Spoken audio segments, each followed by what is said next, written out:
पुरानी पेंशन को लेकर के एक बार फिर से कर्मचारी रामलीला मैदान में अड़ गए।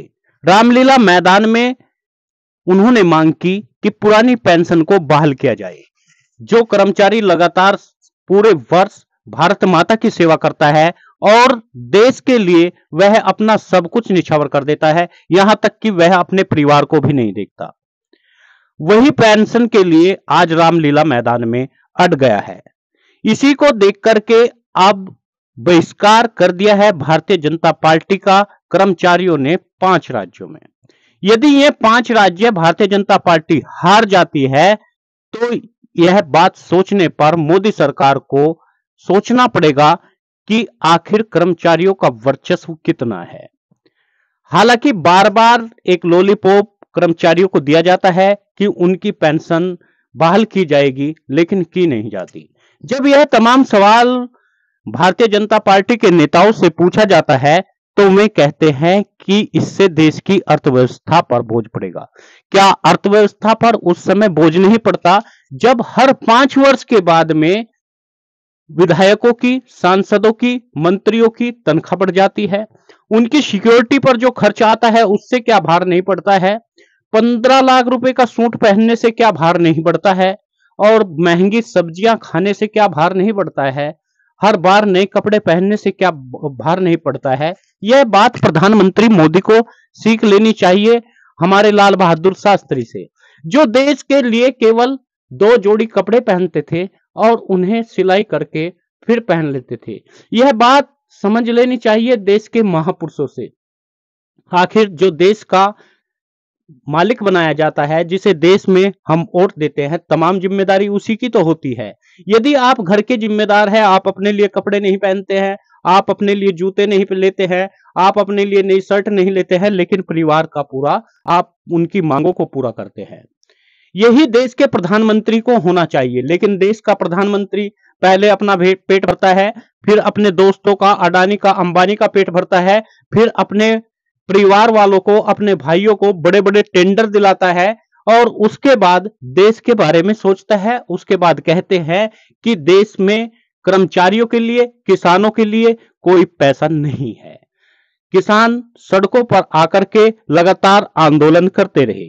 उसी तरह अब कर्मचारी भी आंदोलन कर रहे हैं, लेकिन न कर्मचारियों को कुछ दिया जा रहा है और न ही किसानों को और मजदूरों को दिया जा रहा है। जहां एक तरफ किसानों के पैसे लगातार माफ नहीं किए जाते, वहीं पर बड़े बड़े उद्योगपतियों का कर्ज माफ हो जाता है। आखिर यह कैसी सरकार है? देश में बड़े उद्योगपति जो एशिया में अपना नंबर बनाते हैं, जो वर्ल्ड के दूसरे नंबर के उद्योगपति है, उनके पास धन नहीं है क्या? उन्हें माफ करवाने की क्या जरूरत है?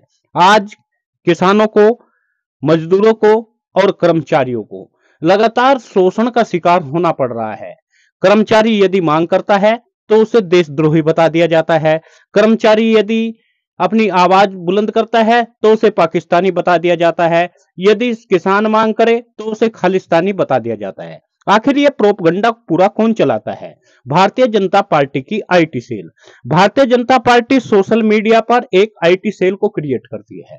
उसमें उन अंधभक्तों को लगाती है और उन्हें टी शर्ट, पैंट और उसके अलावा 15,000 रुपए प्रति माह देती है।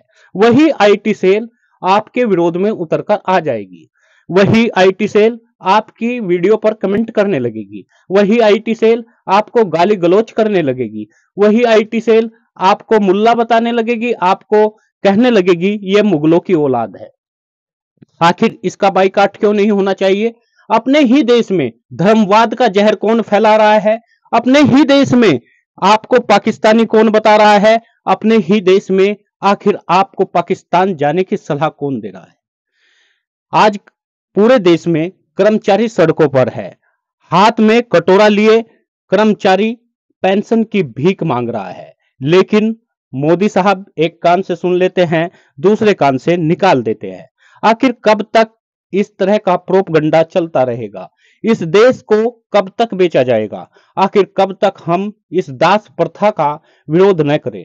यदि हम विरोध करें भी तो हमारे खिलाफ कार्यवाही की जाती है, हमारे पीछे ईडी लगाई दी जाती है। वही ईडी जो राजस्थान में पैसे लेते हुए, रिश्वत लेते हुए पकड़ी जाती है, ऐसे ही तमाम कारनामा आज पूरे देश में हो रहा है। इसका खामियाजा 5 राज्यों में लगातार भारतीय जनता पार्टी को भुगतना पड़ सकता है। भारतीय जनता पार्टी आज तानाशाह बन चुकी है, जो देश के कर्मचारियों के साथ में दुर्व्यवहार कर रही है। आपसे निवेदन है, यदि आप वेतन चाहते हैं, पुरानी पेंशन चाहते हैं, तो वीडियो को शेयर जरूर करें।